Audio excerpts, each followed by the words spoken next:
సరే ఒక్కసారి తగ్గిన తర్వాత 5-10 కేజీలు తర్వాత దాన్ని మెయింటైన్ చేయాలి అంటే కూడా సేమ్ పద్ధతి మనం పాటించాలా? ఇప్పుడు ఏమైతుంది 90% ఎందుకు డైట్ అంటలేదు అండ్ మేము డైట్ దగ్గరికి వెళ్ళము ఎందుకంటేనమ్మా 90% సొసైటీలో చూస్తే వెయిట్ తగ్గుతారు పెరుగుతారు. గమనించారు మీరు? అవును. ఎందుకని? డైట్ ఫాలో అవ్వకపోవడం. ఏదో ఒక 10 రోజులు మీరు నాలుకని కట్టేయచ్చు, కానీ ఎన్ని రోజులు కట్టేస్తారు? సో డైట్ ఫాలో అయిన ఎవరైనా సరే 90% తగ్గుతారు పెరుగుతారు.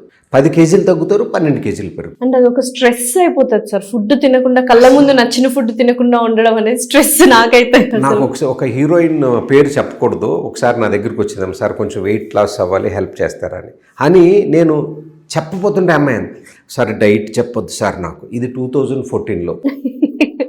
నాకు డైట్ చెప్పొద్దు సార్, డైట్ చెప్తే నాకు స్ట్రెస్ సార్.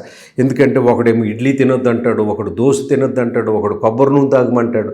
సో డైట్ అనేది భయంకరమైన స్ట్రెస్ అమ్మా.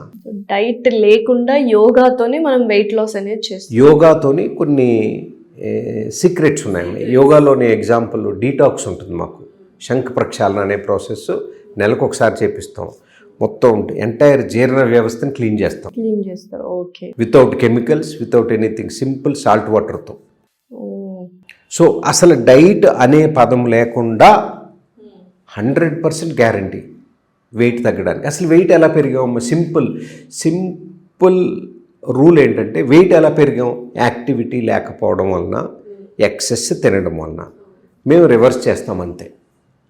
యాక్టివిటీ పెంచుతాం, తినేది గమనించమంటాం అంతే. ఏం తింటున్నావు చూడండి, ఎంత తింటున్నారో చూడండి. ఎప్పుడైతే మీరు ఎక్కువ తినొద్దంటే ఎక్కువ తింటారు, అందుకేం చేస్తాం మీకు సరిపడా తినమంటాం.